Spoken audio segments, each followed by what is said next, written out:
Hello, everyone. Hello, hello. Welcome to this side event. Today, the Arctic finds itself at the intersection of increased geopolitical attention, rapid change, and high expectations for responsible development. And this forms the backdrop for the conversation we will have here today. My name is Oda Bjerkan, and I'm the CEO of the UN organization United Nations Global Compact here in Norway. And I'm very pleased to be co-hosting this event together with the Center for the Ocean and the Arctic. Societal breakdown rarely announces itself. It begins with disruption and then accelerates. Power becomes unreliable. Drinking water can no longer be taken for granted. Transport is interrupted. Fuel is rationed. Store shelves empty.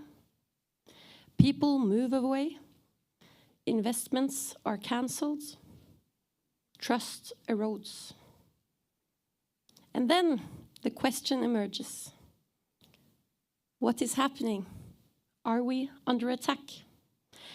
Because how can a society start to unravel without enemies in the streets?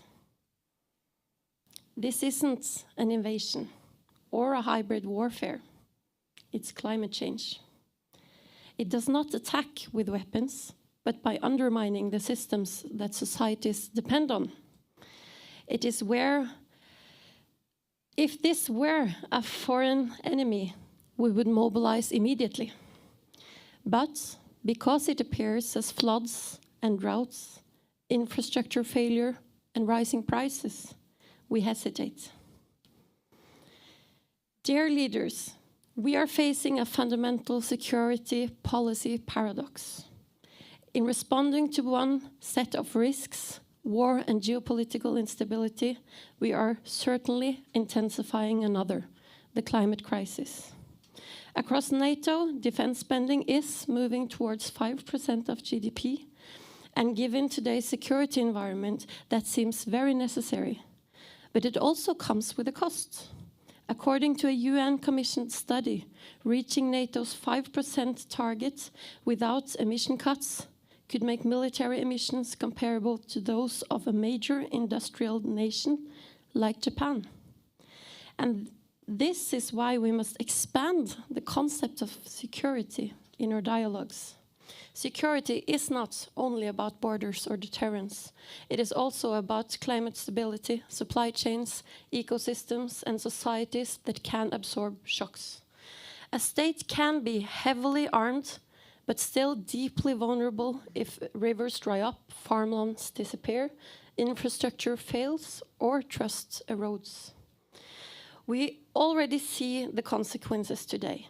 Higher insurance risks, rising energy costs, uncertain access to raw materials, and declining willingness to invest. If climate crisis risk is treated as separate from security policy and security policy as separate from climate policy, the future will become far more expensive than the measures we today hesitate to take. Global risk assessments point to a clear pattern. The most serious threats we face are long-term, structural, and interconnected. They take time and they require collective effort. And for that reason, they also seemed neglected. But neglect does not reduce risk, it makes it worse. Climate change is, yes, a critical driver, but security also depends on whether societies believe in their own future. Today, that confidence is weakening. Only 36% globally believe that the next generation will be better off than the current one. And in countries like Germany and France, optimism is even lower. And let me tell you, these are numbers from last year, so I don't even want to know how they are today. When people feel economically insecure, excluded from decision-making, or disconnected from the future, societies become more vulnerable to polarization, disinformation, but also external interference. That disconnection to the future is already visible. This directly weakens democratic legitimacy and our capacity for collective action. And that is why United Nations increasingly frames security through the lens of human security. Social coherence, inclusion, and trust are not soft concerns. They are core components of social resilience. And this understanding is now widely shared across UN, NATO, the EU, and the OECD. Sustainability is increasingly seen not as an ambition, but as a resilience framework, one that integrates climate risk, supply chain robustness, social stability, and institutional credibility. This also is reflected in how business leaders, which we work with, now approach sustainability. It is no longer seen as a reputation management, but rather as a risk management in the current world. Countries once seen as stable suppliers are now classified high risk. Climate change disrupts access to critical raw material. War and pandemics expose fragile logistics, and Norwegian companies are already planning to reduce dependence on, for example, US technology providers. In today's context, it might be tempting to postpone everything of sustainability and climate ambitions.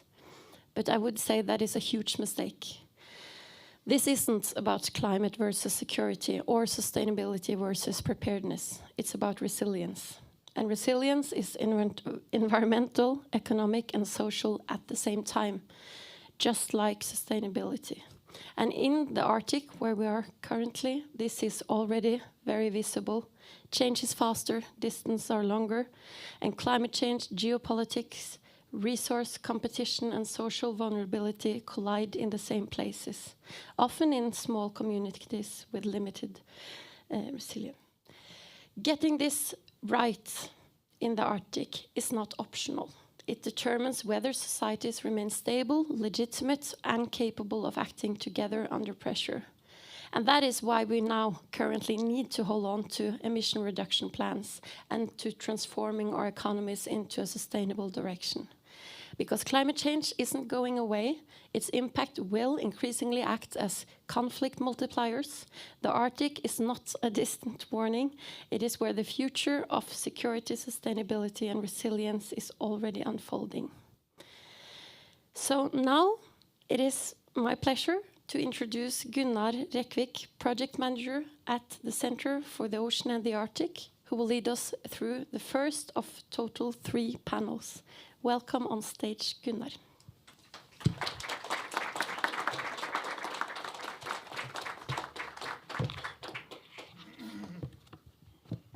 Thank you very much, Oda, for introducing the side event here. Good afternoon. My name is Gunnar Rekvik, and it is my pleasure to welcome you to this first panel. Perhaps you could just come up on stage already. And this panel is Security and Sustainability Nexus in Arctic Geopolitics, of this side event on reconciling security, development, and sustainability in the Arctic. Since 2022, especially the escalation after 2014, the Arctic has undergone a transformation of the security landscape alongside accelerating climate and environmental change. So this session is a good fit for this year's Arctic Frontiers theme, aptly named Turning of the Tide. But I digress, and instead turning to who will be discussing this, we are joined by Commodore Øyvind Dunseth. Commodore Dunseth serves as commander of the Norwegian Coast Guard, bringing over 30 years of experience across command and staff positions in the Norwegian Navy, NATO, and the Ministry of Defense. He previously served as deputy commander of the Norwegian Special Operations Command. Next to him, we have Rear Admiral Lars Saunes, who has held flag position as commandant of the Norwegian Coast Guard and chief of the Royal Norwegian Navy after a distinguished career as a professional submariner. He currently serves as Professor and Chief of Naval Operations, Distinguished International Fellow at the U.S. Naval War College. And then we have with us Andreas Raspotnik. He is the director of the High North Center for Business and Governance at Nord University in Bodø, and a senior researcher at the Fridtjof Nansen Institute. So, without further ado, I ask you to give a short talk on this topic, and perhaps we can start with you, Commander Dunstad.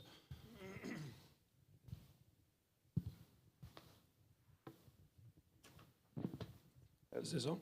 Yeah. Good. Thank you. And thank you for the opportunity to be here.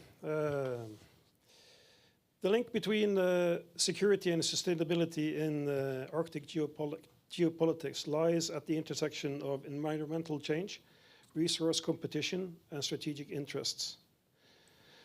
The Arctic matters because the impact of the climate change warms the Arctic 4 times faster than the global average, leading to ice melt, opening new shipping routes, for example, the Northern Sea Route. This also gives the resource potential of large reserves of oil, gas, and minerals becoming more accessible and creating opportunities, economic opportunities, but also environmental risks. The geopolitical significance of the Arctic is increasingly viewed as a strategic, because it's increasingly viewed as a strategic frontier for the major powers globally.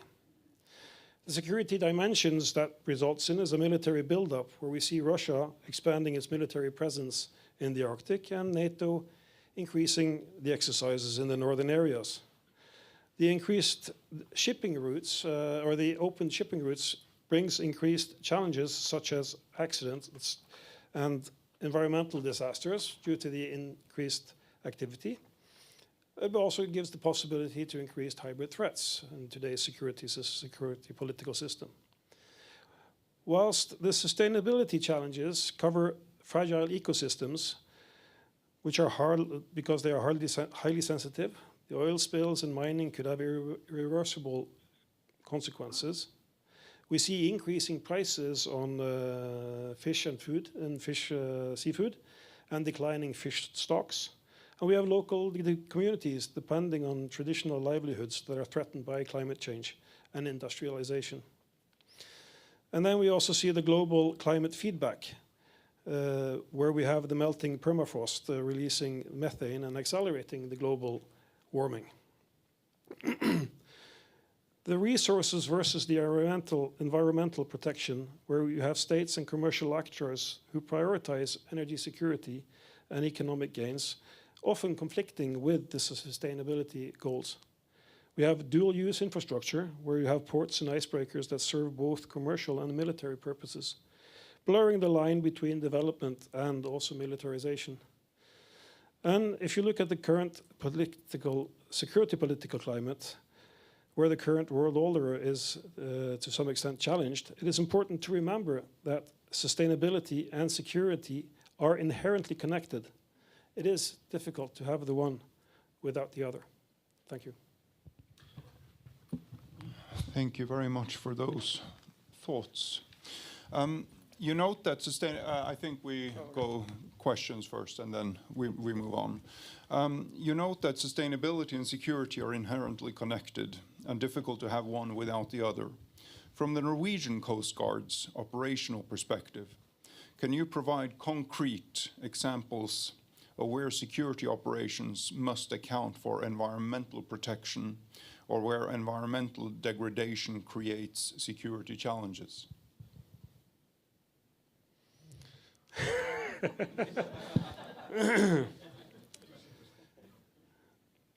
Well, if we look at the status of the fish stocks in the Barents Sea, it is a very good example of a multifaceted challenge that we are facing with declining stocks, increased prices, and then we have the security political situation where we, as the Coast Guard, have to prioritize other operational requirements than the resource management that we do on a day-to-day basis, which enables, or which, how to say, has the possibility to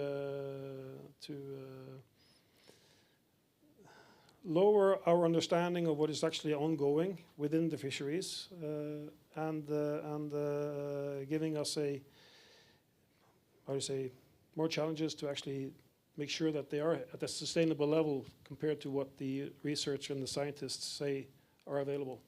Right. Okay, thank you. Thank you. Then, Lars, Okay. without further ado, and we need to get the... Yeah, it's already on. Thank Oh, you so okay, much, Gunnar. So there is a connection between security and sustainable development. But I thought I was going to start by saying, you know, do we really understand the Arctic? What is the Arctic? What is Arctic security? Is it what's happening around Tromsø? Do you extend it to the Barents Sea? Include Svalbard? Where does it end? So I'll just start by trying to describe to you what is the Arctic geopolitics from, if you look at it as a trans-Arctic bridge between the Pacific and the Atlantic, and then bring it down to the regional level, what that means for sustainability and security, and then end by saying a little bit more about what it probably means on a national level from a more like high north perspective. And I hope we will have some question about that later then. So, and as you can see on this slide, there are three different perspectives. If you look at the Arctic from a global perspective, it's dominated by the great power competition between United States and China. Wow. Do you see China here? Not really. But all the political reaction we see from the United States today are about China. And as an employee of the Department of War in the United States, I also have to mention that my opinion is my opinion and not the opinion of the Department of War in the United States. So if you look at the Arctic from a NATO sea perspective, I would say that the Arctic now consists of 7 NATO countries and Russia, where great power competition is about strategic deterrence between Russia and the United States. And we have seen that being played in the Ukraine-Russian war on several levels, when we have been supporting Ukraine and we have an escalation on Russian territory, Russia immediately pulled the strategic nuclear weapon card. So where are these weapons? I think you heard Kalla earlier today say the concentration of nuclear weapon on the Kola Peninsula is a big concern. So if you are a Russian, you look over this ocean and you see NATO, NATO, NATO, NATO. And in Putin's heart, when he finished Ukraine, the Arctic is next. And that is what we need to prepare ourselves for. So that's sort of the Russia-China challenge, which is predominantly a US strategic challenge in the Arctic. But it affects us because we are the US close allies. And if you look at the other picture, next one, there you are. This is the US perspective. So it's all about defending the American continent. And where do the threat come from? Well, they haven't actually drawn it into the map, but it's actually the Arctic. So if you look at the map to the right, that is the US Unified Command. So on our side of the ocean and covering Russia is the European US Command. On the other side is the North American Command, who is responsible for defending the US continent. But fascinating is that they all meet on the Bering Sea with the Indo-Pacific US Command. So if you have a big challenge in the Asian Pacific area, it immediately spills over through the Arctic into the Atlantic area. And that is something that perhaps is not normally to think about from a Norwegian or high north perspective. And this, you have to see this in this perspective. So, and it's also about resources. Geopolitics is also about access to resources and sustainable development. So let me just then shortly show you the NATO perspective. Next one. So NATO's military transformation in the High North, for us, is about what happened in December last year. Joint Force Commander Norfolk Admiral Parry got the responsibility to defend Iceland, UK, Denmark, Norway, Sweden, and Finland. Wow, that's an American command in Europe. And it just shows you how interconnected we are with the transatlantic link. So Joint Force Command Norfolk now is responsible for defending us. So, but then NATO also have a perspective then. It's the High North Russian bastion defense that is the challenge. While the Russians, as I've seen before, their bastion defense goes from Kamchatka in the Pacific all the way to the Bear Island Norwegian Gap. So we have different perspectives. Next, please. So just to sum this up, if you think about being on the Scandinavian Peninsula, we are a small country. And you know, when you see Sweden, Finland, Norway, we were too small, separated. But together we are actually a great military force. And we are also a drive in sustainable development. We all acknowledge that we need to have a population up north. We need to have military up north to develop our societies. But we are an isolated and natural geopolitical and strategic entity. And first of all, we are a maritime nation. We are an Arctic nation. We have global maritime interest. Just looked at our welfare fund. You know, they're globally invested. So defending this area of operation is a maritime operation that is now currently under a NATO American command, where we all together are putting our resources in to deter Russian aggression. But we also need to think about how do we calm down the weapon escalation that we will see happening in the Arctic. Because when Russia finished Ukraine, Arctic is next. And they will generate forces in the Arctic because that's the most important area for Russian strategic forces. They will man their Arctic Circle bastion. And that's the future challenge for us. How about NATO's military posture?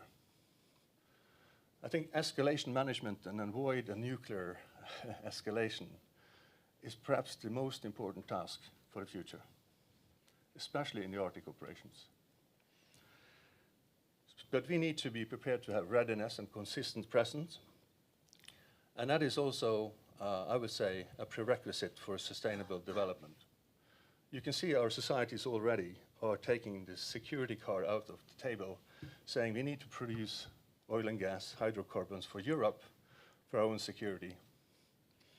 We have a problem with the fishery, maintaining our fishery, and we can add a lot of other things to that safety equation. Thank you so much. Thank you very much for those perspectives. You ask whether it's possible for Arctic NATO states to develop a common security strategy covering the Arctic region.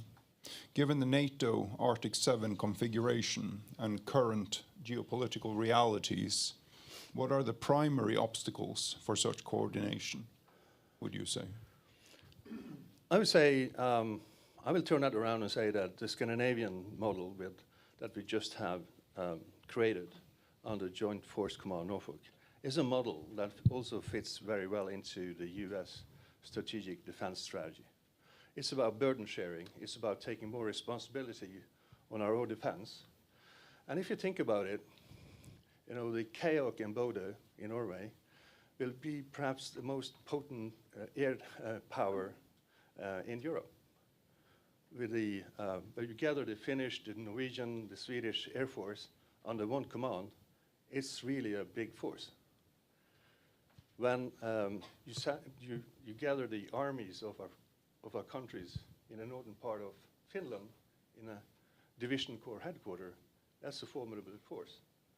When the Swedes take care of the logistics, then that is a very efficient way to do it. Denmark is doing special forces operations, supporting every one of us. But we also are connected to the resources on the American continent. So the 11th Angels fly in from Alaska, or our American forces are flying in from North Carolina, participating in our exercises, defending our country, is a very obvious demonstration of deterrence. Thank you very much. Okay, and then to Andreas, if you would bring us to a close for this panel. Thank you. I'll try. Thank you very much for organizing this event and for inviting me. I'm a bit the odd one out, although I should say that I did mandatory military service in the neutral country that was or is Austria. So what to bring to the debate here, and I thought a bit beforehand what we heard today and yesterday as well, what could we bring to this entire security sustainability debate. And I took a few notes, and it's maybe a bit too abstract and too philosophical, but I always wonder when we hear a lot these days about security issues from this military perspective. And I wonder sometimes, we had the same session yesterday here where we talked about the EU, Norway, how to navigate, and afterwards I was asked, but you didn't talk about climate security. And then I wondered, are we humans not capable to talk about more than one risk at the same time? Because now we are so much focused on this one security issue that we cannot really grasp the others one and bring it together. And I think it's really tricky. And the one question here is, for us as researchers or as an educated audience and educated people in a way, how do we reach the right people? With whatever we communicate, and are we, again, as humans, only able to really tackle one risk of the other? And then the question is, which risk is more important than the other, And I think we all know that it's not an Arctic issue, but climate change as such is so hard to grasp. When is climate change affecting people? When you have a fire in your backyard or a mudslide or whatever. Not about in 10, 15, 20 years, the ice could melt, and then something will change. That's hard to grasp for people here. We often hear about the Indo-Pacific. They are affected it by a daily basis. They feel it. In all honesty, how much do we care? Questionable, because we sit here. Talking about the audience, we heard before, the Arctic is the future in so many ways. Again, do we reach the right audience with questions like that if we sit here in the Arctic and not in the places that are affecting the Arctic, I mean, I often thought about it when I've been dealing a lot with the EU's Arctic policy for 15 years, and now we have a big crisis that a former ally and now frenemy is threatening us for whatever obscure reason, And now finally we have the high representative here to talk about security in the Arctic, While you can argue, from a climate change perspective, the EU has such an impact on Arctic security measures, on Arctic security development, and hardly cared about the Arctic, You have, if you want to affect the Arctic in a positive way, security from this climate perspective, from an outside Arctic perspective, you need to start at home, You don't need to come to Tromsø and talk about Arctic security. You need to do changes at home, And climate change is the best perspective, If you want to reduce the climate change impact you have from the south, here in the north, you need to reduce CO2 emission back home, Again, you don't need to be in the Arctic to do that.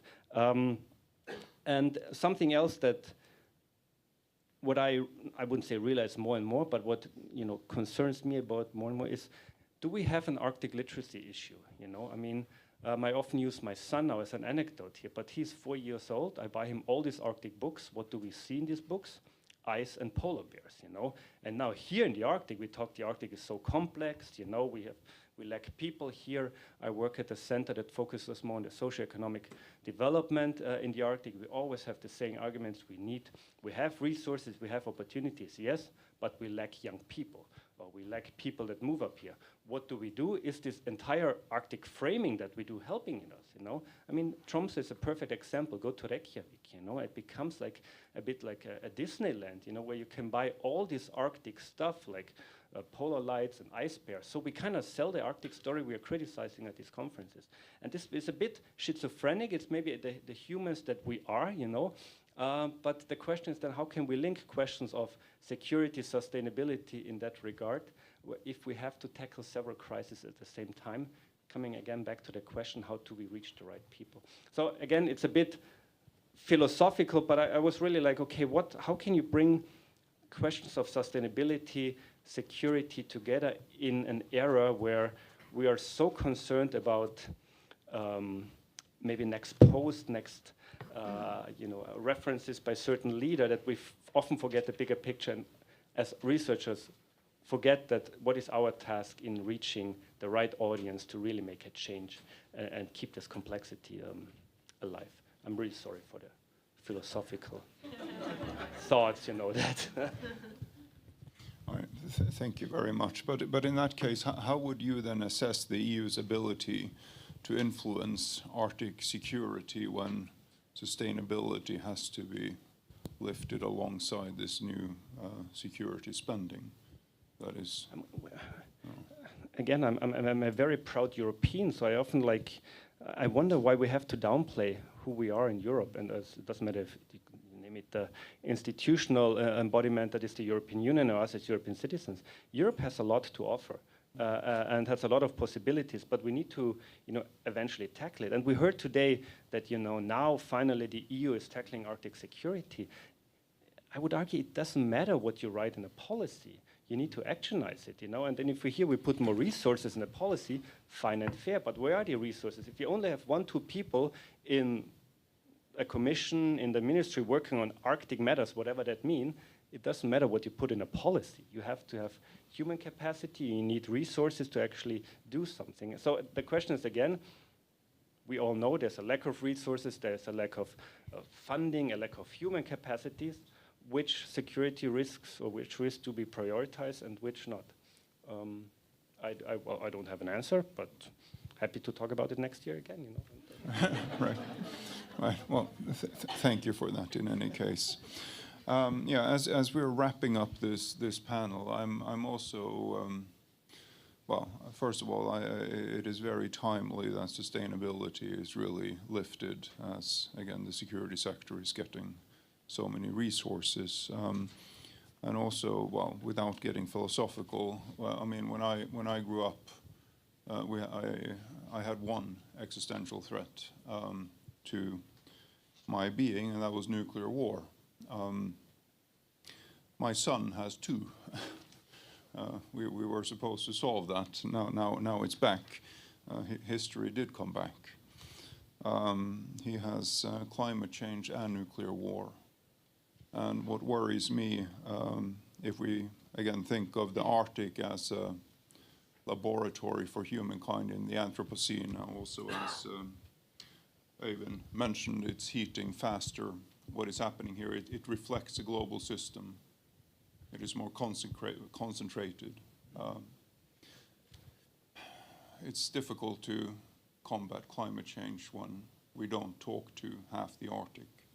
So I hope that we can return to where we thought we were when history was supposed to end. So thank you very much. Then I would like to bring up my colleague, Marie Dahl, from UN Global Compact to take the next panel forward. Thank you so much.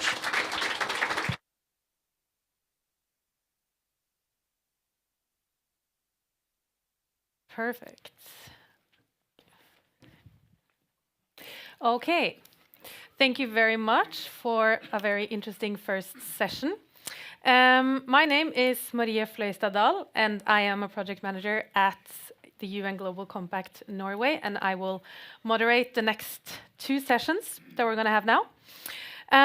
We have just heard from Gunnar and panel 1 about the broader geopolitical and security context in the Arctic. In this next panel, we will focus on implementation pathways, and we will focus on how sustainability can be integrated into business decisions, into public policy, and operational practice, even as security and preparedness, as we have heard, increasingly dominate the agenda. When we talk about implementation in this context, we mean the point where policies, strategies, and commitments are translated into concrete decisions investments, and day-to-day practices. So now we would like to focus the discussion on concrete solutions, which I hope the next panel is ready for. The prominent panel that will join me on the stage now is Oda Bjerkan, Executive Director of UN Global Compact Norway, that we just heard from earlier. Oda leads efforts to mobilize Norwegian businesses towards a sustainable direction within the areas of human rights, anti-corruption, climate, and labor rights. Morten Albertsen, welcome, is the port director of Båtsfjord Havn, bringing practical local governance perspective to Arctic development challenges. His work focuses on the implementation gap between national Arctic strategies and local realities, particularly where responsibility and resources do not quite align. Then we have Michael Reifenstuhl. Welcome. He serves as Director for Southeastern Europe, Turkey. He has a lot of responsibility, that's for sure. Arctic policy is one of them. Yes, he previously served as the German ambassador to South Korea and in senior diplomatic positions in Cairo, Istanbul, New Delhi, Sarajevo, and London. Last but not least, Amber Gell, welcome. Director of Strategy at Kongsberg Satellite Services, KSAT. She has spent the last 5 years at KSAT, shifting between working in Oslo and also a bit here in Tromsø, bringing an experienced global perspective and relevant insight to help shape KSAT's strategic vision and direction. Perfect. So a very prominent panel here today. Welcome to all of you. I would just like to start off by asking you, is there anything you would like to comment on from the last session that we heard? Michel? Oh yeah, ladies first. Very polite. Yes, thank you. I would just like to say that we should stop excusing ourselves for being philosophical. You said that quite a lot of times, and I would say in a time like this, yes, we should talk about concrete action. We should talk about geopolitics. But I really liked what you said, and it made me think. So in this panel, that's not allowed, okay? Michel. Also, one remark on the philosophy. Now, perhaps coming from government side, I'm a little bit less pessimistic than you. Because I do have the feeling, if you are asking how do we get our message to the right people and how do we combine different priorities, climate change, security, stability, sustainability, and so on. I mean, for example, if you do have an intergovernmental process, I mean, you have the different ministries. You have sometimes included also local actors. You have included NGOs very often in our process happening. And for example, with our Arctic guidelines, it's in the end, it's a product that is supported by all ministries. That means you do not only have the security, the military aspects in, you do have the climate change aspect in, you do have issues in like indigenous rights, of course the economic interest. I don't say that it always works perfectly out, but I think at least we are trying to have a 360-degree view. I don't say that we always achieve to do it, but at least normally, in a normal functioning government, normally you have all these actors really being asked. Thank you. Not always listened. No. Amber, did you want to comment? Or yes, I was going to add on a little bit to that. I very much thought that the sustainability and security would go closely hand in hand. As I thought our previous panelists mentioned, most of the conflict in this world arises out of scarcity, whether real or perceived. And so it's really important that we keep the narratives very coupled between sustainability and security so we can actually properly address them in an appropriate manner and to the appropriate audiences. And I know it has a lot of negative connotation. We've used risk a lot around it. Maybe it's just because I come from the business sector, but I see it also as a great opportunity for different areas we can step up, have solutions, and actually create economically viable, sustainable enterprises around these challenges. Thank you. Morten, last, do you want to comment? No. No. I think I want to spend the time on the topics. Yeah, of course, yeah. absolutely. I would like to ask you, Michael, coming from the German Federal Foreign Office, how do you see the situation now? Does security supersede all other concerns in the Arctic from the German side? 2 words, definitely no. So this would be the very short answer, but to make it a bit longer, perhaps. I mean, we do have a geostrategic situation that changed fundamentally. You all know this war. This was the Russian war against Ukraine that is still ongoing, but also for Germany in many aspects. Only to speak, for example, about energy supply, really made us to think twice and to change our policies.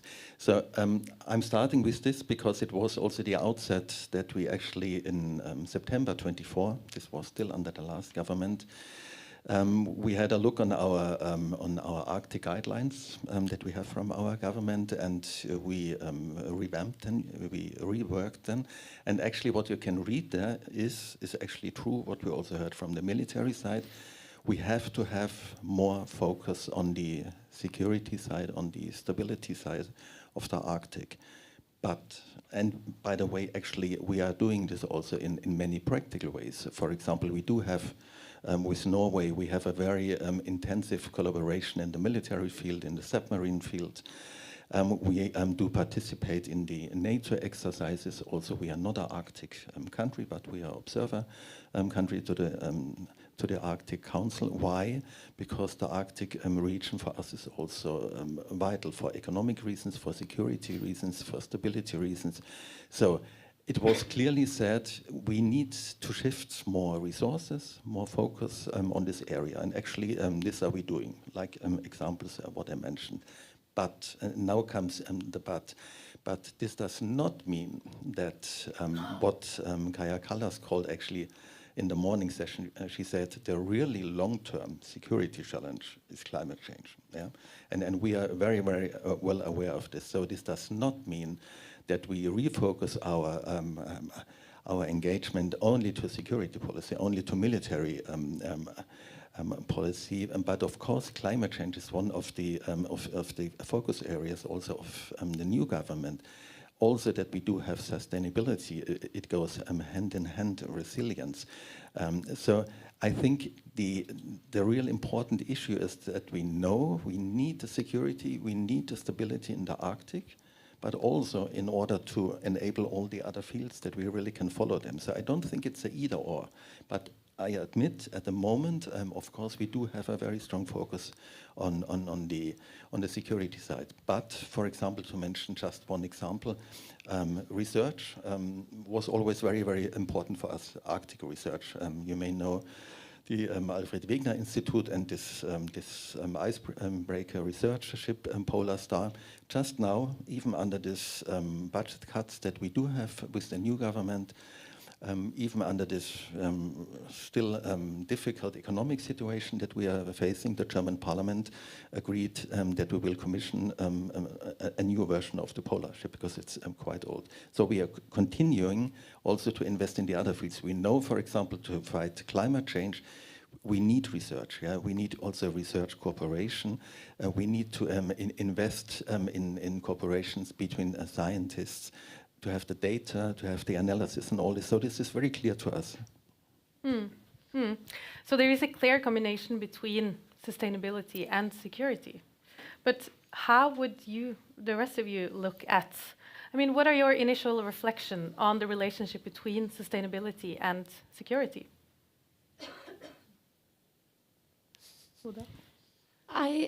I would say that these days, you know, I've been to several conferences. It's a heavy month, January, on that level, and it's regularly about security and geopolitics.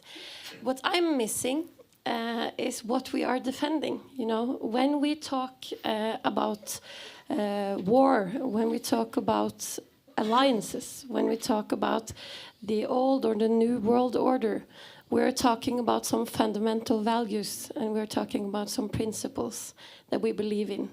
And we use too little time to talk about those and too much time to talk about defending ourselves.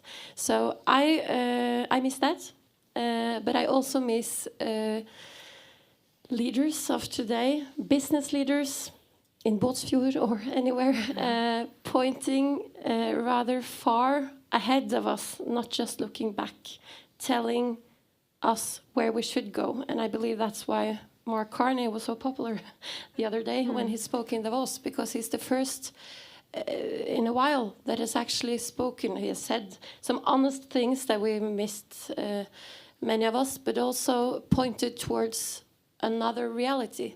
And I think a lot of us are quite paralyzed these days. We think like, oh no, is this the end of something? And it's probably the end of something, yes, but it will come something after. And I do think that to point out that we have ability to influence that future. We can actually decide that we think something is more important than the other. And that's maybe the hard thing about now security and sustainability, because in this world we live in, it seems like we might need to pick and choose a bit what is really the most important things for us. And sustainability is just so interlinked, you know, the 17 goals, everything. You cannot have one without the other, etc. And that's a problem for us right now, because I represent the United Nations and so on, but many of us are looking at the SDGs, maybe with not the biggest optimism right now, and that's okay. But I do think we need to be very clear about what we're defending. And then coming back to business, which we work with, I do think, as KSAT just said, businesses are a huge opportunity, you know, within this field. Edelman has a trust barometer, and I don't know if it's from the new one is launched yet, but for 25, it said clearly that trust towards states are declining, towards media declining, NGOs declining, businesses rising. So people worldwide, though, maybe not in Norway, do have great belief that business can be a part of the solution. And I really think we need to see business leaders speaking up right now about what matters, because they do have an influence on state leaders.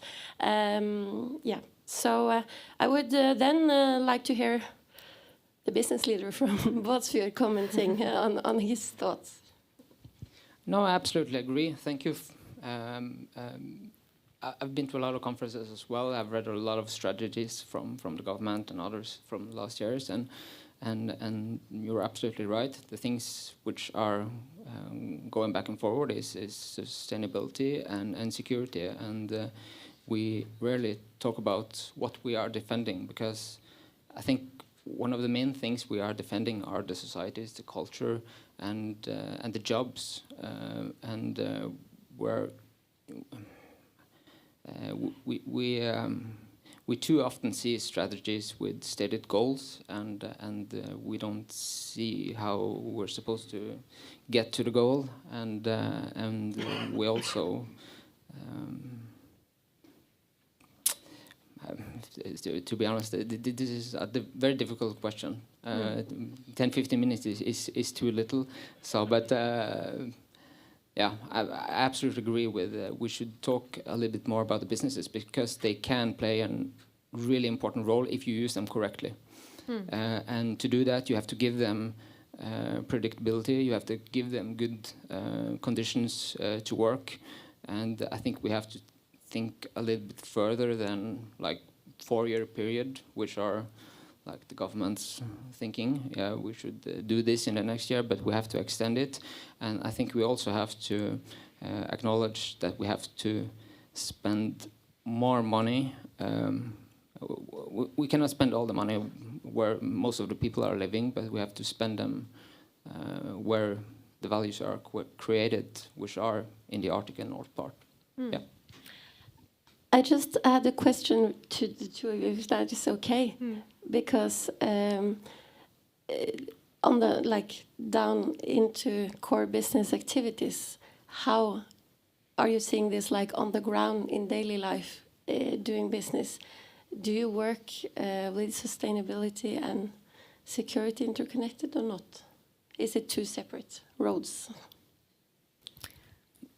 Question was for me? Yeah. Yeah, of course. It's all a part of the process. Like, if you don't work with one, it weakens the others. So you have to work with them together. So, for example, infrastructure, when you invest in infrastructure, you have to, of course, do it in a 100, 200-year perspective. And that is absolutely important, not only for security reasons, but for the local value creation, like the jobs. You have to have a dual-use thought all the time about infrastructure. Of course, it should work well in crisis, but also in the everyday use. So, for example, ports and quays are very good example of this, because I'm coming from a town which call themselves the fishing capital of the north. So, of course, the fisheries are close to my heart.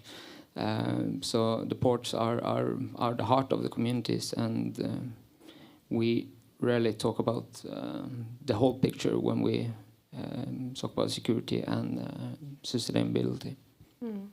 Amber, you also represent the business side. Absolutely. How do you see the combination there? First, for the previous question, then tying that one in, what I encourage everybody in the room to do and think about is we as leaders really need to frame it with sustainability as a business enabler. I see this as creating tons of opportunities for us, and it ties very much into our personal market segment. At KSAT, we're in the ground segment services and Earth observation services and products, so we leverage space-based data to provide value-added information to users all around the world. This is really important because it can help the policymakers make informed policies. They can actually understand not only how to set those, but then how they're going to monitor them, how they're going to govern them, what they're going to choose to enforce them. I know there's a lot of scientists and researchers in the room, so how do you make good decisions without good data? I love data-derived decision-making because I think it gives towards a better result. Also then, there's going to be the opportunity space in, at what cost? How do you enforce those? How do you monitor those type things, and is that of value to what you're trying to achieve? And then where does it make sense? Sometimes leveraging space data in conjunction, for example, for say a Coast Guard, with airplane data, with vessel data, gives a more responsive, recognized maritime picture. It's putting all these pieces together and having them to fill out not only sustainable narrative and where it matters for different impacts for the climate or the fisheries or the targeted areas of interest you're looking at, but also how does that play into the security narrative of what aspects are where and what can you do with them and what do you need to and how to protect them. So I think it's very interwoven, and we look at that consistently through what we do. And we're very fortunate to be a world leader in our segment, and that over 80% of the world's low Earth orbit data comes through our ground stations. That means we have access to different data sets. We're not reliant on one type sensor, one type constellation, or one type user. And then our ground coverage is global. So we have a very standardized ground network, which provides resilience. Because if for some reason you can't get to one of our stations, we have agreements and opportunities in place where we can downlink from another. This addresses security from a proliferation perspective and really helps build out the narrative and puts us as a small piece in a puzzle, a very important piece, to build out both the sustainable and security narrative. And Uda, you wanted to comment on that? Yes, I just think if you take it to the ground on business level, at least as we see the business activities that companies do to be responsible, sustainable, you'd have a few tools, right? You have human right due diligence as an example. If you do that very properly and sufficiently, you will have a very big amount of data about your supply chain and also contacts and connections that you do not have. So talking about the Norwegian Transparency Act as an example, that is yes towards the reporting way of looking at sustainability, but still it's risk management within that. Scenario planning, climate as an example, that's also a lot of risk management combined with sustainability work as we see it. So there are plenty of exercises that we see businesses do every day that is very well connected to the security issues as well. So I do think that on the business scale, if a company is well equipped, working seriously with sustainability and responsible business, they are also better equipped with good risk management procedures, etc. Michel, did you want to make a comment there? Well, two very short comments. The one comment I said already to you, and it's so important that we have more of these capabilities in Europe. This is the first comment, and the second comment is when you said that the speech of Kanye, in Davos. Yes, I think it was a really important speech, but also if you look to the actions of politicians. I mean, if you take, for example, the very famous elephant in the room, so the Greenland case, I mean, there were from many politicians a very, very clear line, including our government, saying we are standing at the side of the Greenland people of Denmark. It's up to them to decide their future. Not only because of Greenland, because it's for us, it's one of the most basic principles that should govern international relations, that you adhere to international law, and this includes sovereignty and so on. First example. So policymakers, they are taking, I think, more and more clear position, and I personally think it's good. Second example would be there was some kind of event also in Davos, the foundation of a new club, where a couple of countries very clearly said, no, sorry, we have the United Nations, and that's what is our understanding, how international relations should be governed. So I think we are coming more and more to this part, but a third element, and I think this is simply a reality we have to respect, at least for the next couple of years, if it comes to military capabilities. There is simply a lot of military capabilities that we do not yet have in Europe. I mean, the best example is when Starlink for 2 or 3 days didn't provide any more data to Ukraine. I mean, they couldn't do nothing because they were blind. So our task is, and I think this process has started, that we simply, as process of getting adult and doing this, actually what the Americans are always saying, that we should invest more in our own business military capabilities to deal with our own problems. That's what we are actually doing, but it takes time. This is not done in 1, 2 or 3 years. And last comment from Oda. Yes, to follow up on that, you know, the diagram showing total defense in Norway, then the defense is this small, you know, and then you have the businesses, and then you have the society as a whole, right? So we're all really defending if it comes to the worst case scenario, and businesses are incremental in that way. I just wanted to, towards the end, point to what you said about standing up for something, because I do think we see it. I don't think Mette Frederiksen had the best polls before she stood up to Donald Trump. Then suddenly, very popular now, you know. Mark Carney, very popular now. So take it as a sign.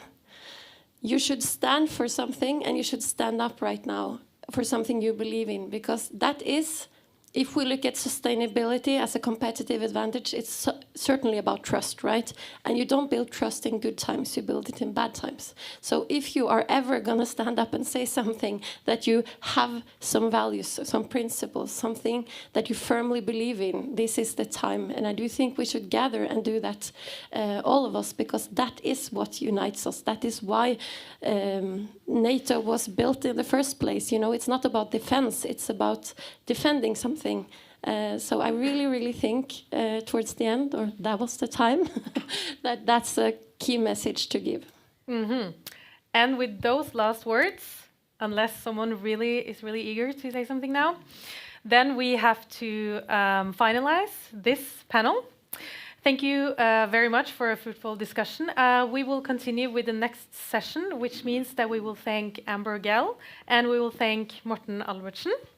You can both stay, both of you.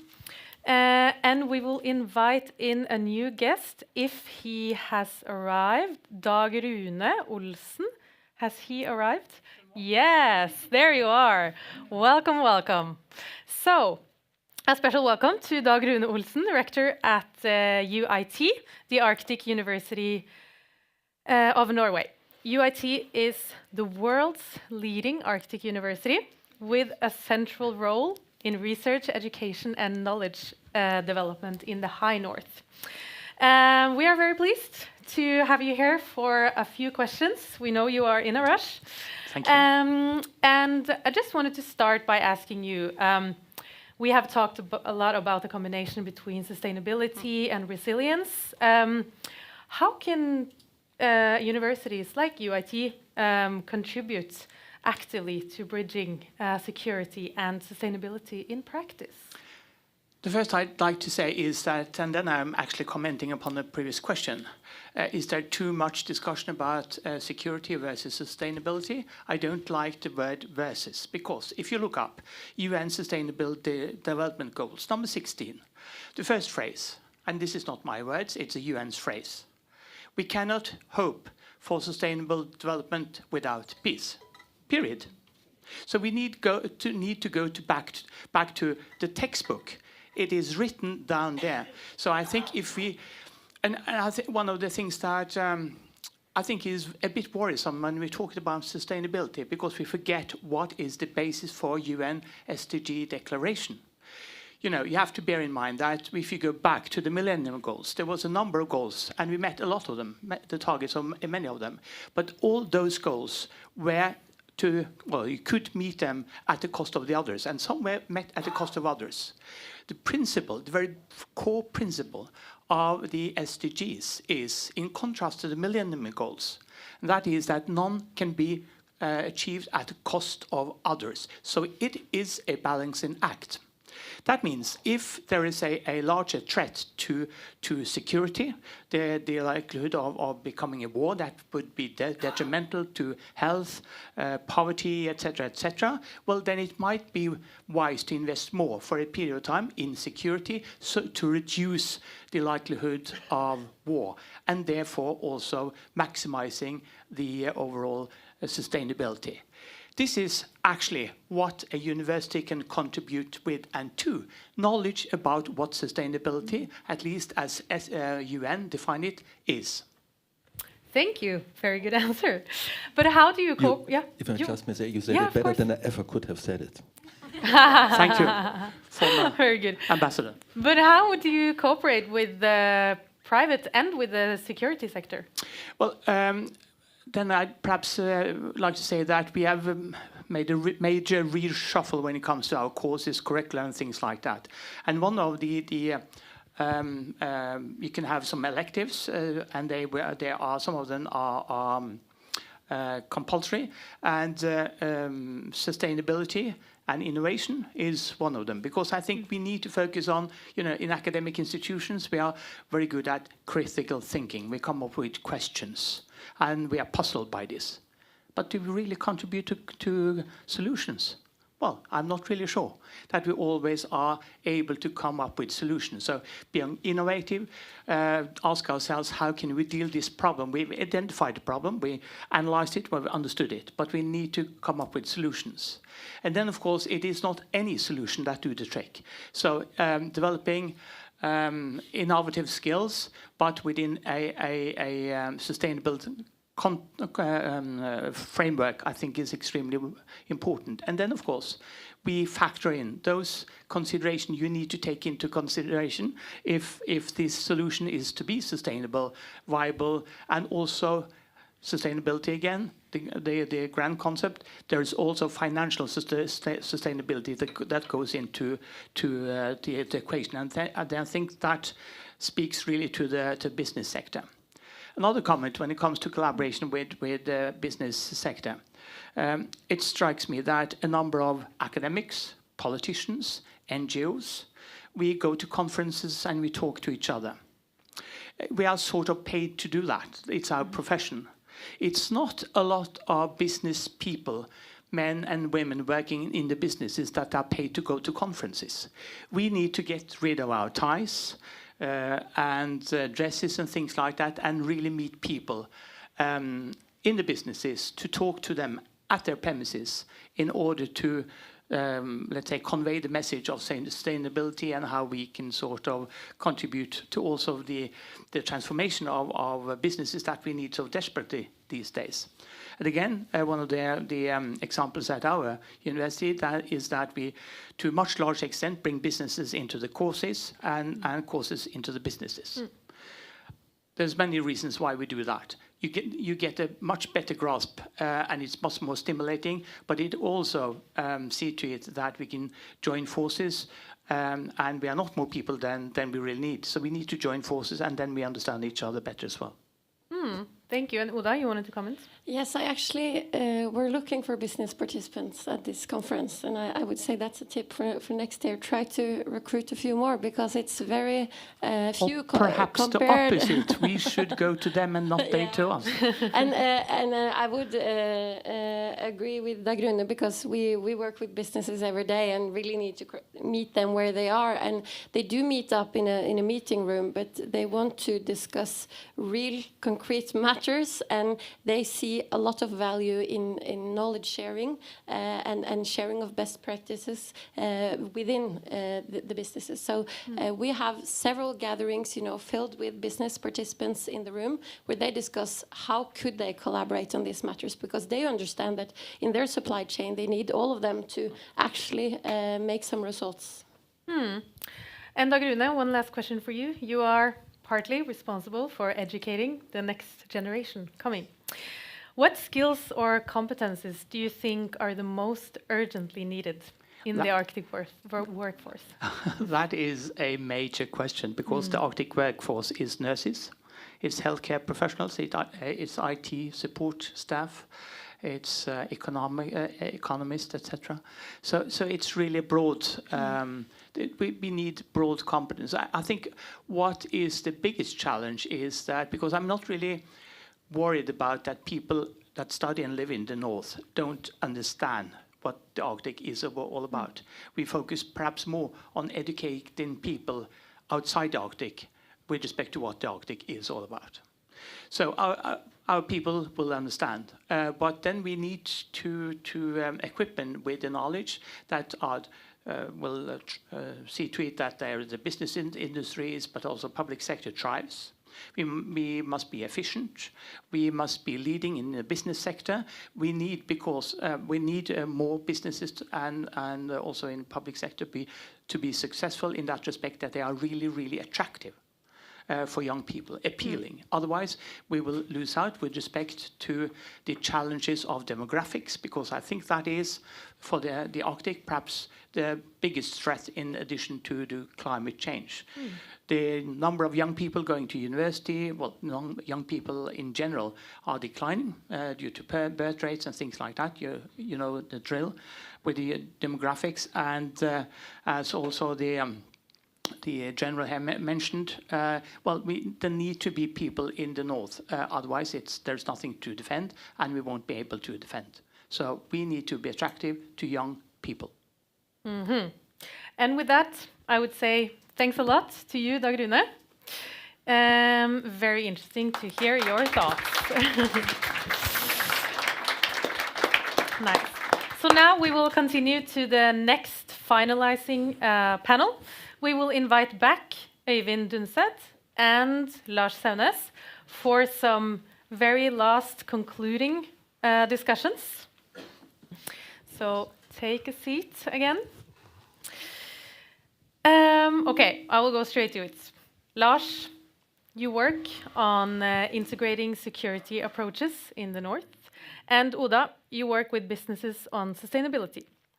Do you see any concrete opportunities for the security sector and the business community to work together on initiatives that could strengthen both sustainability and preparedness? If you let me start. So I think there is a lot of opportunities with regard to that. So but I would like to point to Dag Rune's point that if you don't have security, it's pretty hard to develop any businesses in the High North. And it's sort of a prerequisite. And you know, we can use the Coast Guard as an example where actually a lot of business up in northern Norway are producing security thing for the Coast Guard, for the fishing fleet. And we have been working with, for instance, Kongsberg on maritime development and KSAT. And so there is already a web of connection between businesses and defense, for instance. So this is something that is more hand in hand. And I call it a fundamental industrial base for security. And we are so dependent on having that national ability to create those development and take responsibility for our own development. And you know, the academic institution and is also key to this. A lot of the innovation coming out of the university in Trondheim or Tromsø or Bergen are directly connected into better sustainability, but also better surveillance, facts that is crucial for us to take the right decisions. So, but I think back to the philosophical problem, I think the fundamental problem here is what do we look at as a success as a society? So most businesses want to earn money. And how do you earn money? By making energy, by using energy, by spending, by increasing our wealth. How can that be sort of synchronized with saving the climate in the future? I think that is a more fundamental question that we all also need to look at, also in defense, and we do. So. I would. Did I do something? No? Yeah. Dr. Rune talked about the interlinks with the SDGs, and one other thing that is different with SDGs compared to the Millennium Goals is that universities, businesses, you know, are invited in. It's not a matter for the public sector to solve, and I do think that is very important to remember that the SDGs, if they're on fashion or not, you know, they are the world's problems, really, and our collective problems that we need to solve. And we could say they are outdated, but we wouldn't admit that our real problems are so. So I do think that looking at that, I would say public private partnerships are extremely important to succeed with that specifically, but I also do think that working to change the narrative is important, you know, to the discussion we've had here, that several have had in this conference, that there is a link. You cannot have one without the other, as was said. That's not regularly the public opinion out there always. So to talk out loud about these issues. I've seen the defense industry do that very regularly, and I really appreciate it. And to ask you, Øyvind, and Michel. Øyvind, you see security and sustainability as closely connected, as mentioned earlier. Michel, Germany works through European and transatlantic cooperation. How can multilateral frameworks ensure that sustainability is not pushed aside when security becomes the main priority? Another tough one for you. Thank you. Well, I can use an example. Misha mentioned the German-Norwegian submarine cooperation. We also have a cooperation with the UK regarding frigates. Norway is now building a new fleet of standardized vessels for the future. For the Coast Guard's point of view, we are also members of the Arctic Coast Guard Forum, which is all 8 Arctic members, but the 8th is not participating at the moment, of course. But we regularly talk about how to develop new systems that are sustainable, more eco-friendly in their propulsion, in the engine configuration, battery, etc. So I think through these multinational forums that we participate in, we share ideas, thoughts, and bring each other to a higher standard. So I would say it's a mandatory way to go forward to continue with the multinational approach to this, because as mentioned by Oda, this is a global problem, so we have to solve it together. Thank you. I very much like perhaps two more thoughts. The one is, I think, also on the companies that there's a natural pressure for innovation cycles, and that also includes sustainability. So I think partly this is also for a company important to be competitive. And if you go, for example, to the relatively high volume military equipment, and this is one of the preconditions that they really can survive. I wanted to make one remark on your philosophical sentence on the ever continuing growth. But I think this is the very, very old discussion. Do we always need quantitative growth? Or is it in some areas possible to have, instead of quantitative growth, more qualitative growth? But I know this is also a philosophical, a very philosophical question. And if I may, Sure. I simply, you made at the introduction one remark what I think was really, really important and not reflected at all when you spoke about our societies actually, and cohesion in our societies, and how our societies become more prone to demagogues, to populists, and so on. Because I personally think, also having now 3 kids between 25 and 32, not for their generation, but then for the next, I really see this will be the main challenge actually for our societies, to keep somehow our societies coherent. This is actually what to me makes even more concern, for example, that what we see in the Arctic. And unfortunately, now coming back on Russia, we see in Germany,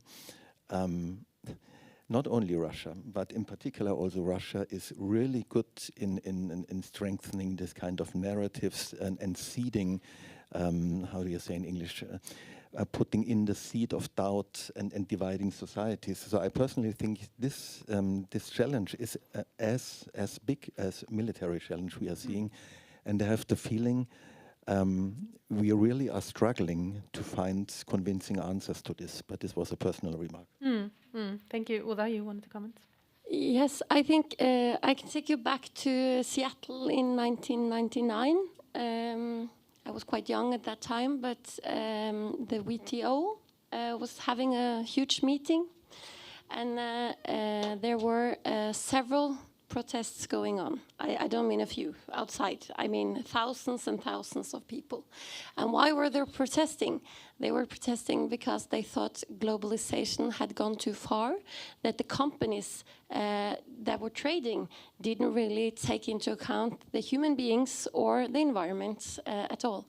So you saw this, I would say, mobilizing toward then the international organizations like the WTO, because they thought, okay, this isn't doing me any good, right? And I do think that's an important moment in time. You could see some reflections on it today, and then of course a lot of it is very different from today. But what I do think about that time today is that UN Global Compact was formed just the same year, and it was a call from Kofi Annan, the then UN Secretary General, that businesses and the global market should get a human face, that we should, as businesses, have some core principles and values that you try to live up to. And I do think that if every company in the world were to respect human rights, anti-corruption, environment, and labor rights, we would have a lot less problems in the world. We really would. And I do think it's the same, argument with, if people have a decent job, if they get a good salary, if you don't have the corruption going on, people are quite happy, and we actually have less polarization, eventually also less war, right? So I think the fundamentals here are that sustainability is about improving the lives of everyone, also the global south. If we walk away from that thought, we are also walking away from an opportunity with less war and less turbulence in the world. Thank you, Lars. So I really like to comment on that, because if you look at the current political trend globally, I think it's trend are leaning more to a more real politics and a pragmatic view how that is done, and I think we're sort of on our way back to more like a regional competition, where you are dominated by, for instance, on the American continent by the United States. I think China will dominate Asia. Russia will try to dominate Europe. But we actually have our GDPs are 25 times higher than Russia. And we should also have the power to balance Russia any day if we were united. And I think leadership and politics actually matters to achieve those goals. And I wouldn't trust businesses at all. I mean, if you look at the numbers of people who owns more than 90% of the world's wealth today, I wouldn't trust any of them. Mm-hmm. Oda, wait. On this I can't comment. The world's businesses and then the top 1% of wealth. I would trust Båtsfjord here, So, yeah. But, I just think it's... no, actually, I forgot what to say. Did you have a comment first? No. Eyvind, did you have a comment? I saw you asked for the microphone. No. No. Okay. I have one last question to you. If you were to give one key recommendation to decision makers based on today's discussion, what would that be? I can start if you like. Yes.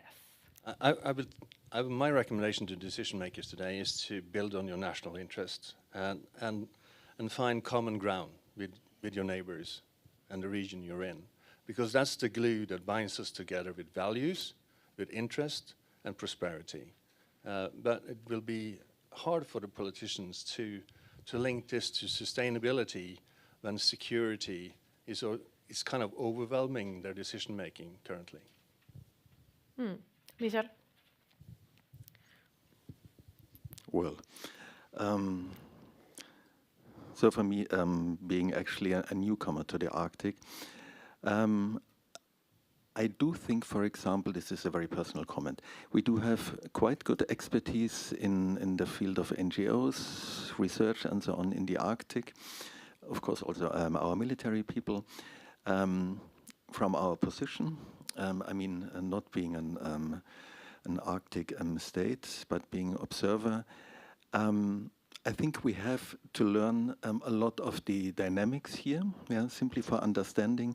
So my advice for decision makers would be simply that we have to look more deeply, more substantial into the different challenges, but also dynamics we do have here in order to understand, because understanding is always the first step that we can have the right policy answers.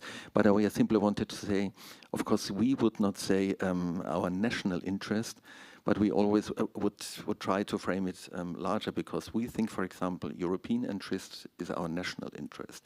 So we would make a bigger framework, and then even probably to the European countries, including Norway and the other ones, because I think in the end, if it comes especially to security interests, we are all in the same basket. Thank you. Oda? Yes, I agree. I would also say some global common interests are there. You will struggle to solve the climate crisis at a national or regional scale even. So we do have to try to find a way to do it globally somehow.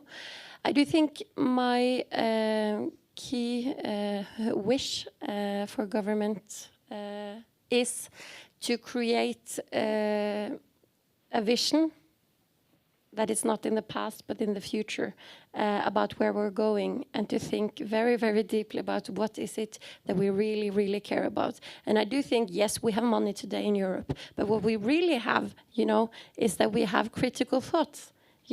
We are able to debate very harsh in the public space to create the best solutions ever. They are not allowed to do that in neither Russia or China. So I do believe, and I climb onto that hope all the time, that will have some effects in the long run. So yes, we're rich today, but hopefully we might be rich tomorrow as well. And I do think it's about that core value of critical thought about a lot of other things as well. Eyvind, the last comment from you. Thank you. I'd hesitate to advise the government as an official military officer, but as a private person, I could say that we should actually celebrate the unity that we have achieved with our Nordic neighbors, family, and also within Europe. And it was mentioned earlier today. I mean, Europe has a lot of things going for it, and I'm kind of personally getting a little bit sick and tired of being told how bad it is in Europe. I mean, we have probably one of the world's highest educated population, and we have tremendous opportunities. So be positive and work for the future rather than look backwards. So that would be my advice. Very good advice. And with that said, yeah, applause. Very good.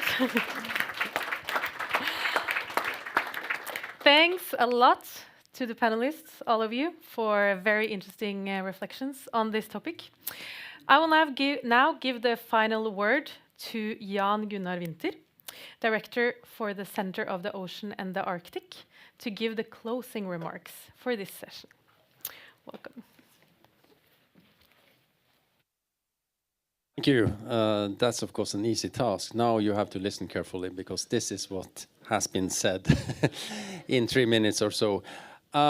First of all, I would thank all the excellent panelists for the hard efforts on stage, but also in the planning process, and also thank the UN Global Compact for the collaboration on this event. So this is a mix of what I heard, which are more facts, I think, and a little bit of my own observations.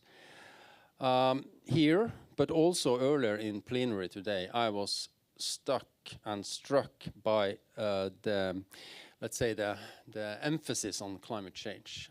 It was in the room so heavily mentioned as the #1 existential challenge, or even you could say threat, beyond even the turbulent geopolitical situation we are in the midst of. So that the firm expression of climate change being the long-term really biggest challenge we heard very strongly. And not a surprise to us that organized this and planned this, there was no opposition as far as I heard about is there a connection between security and climate change and also the sustainability, no opposition or arguments that security will trump everything else, sustainability for example.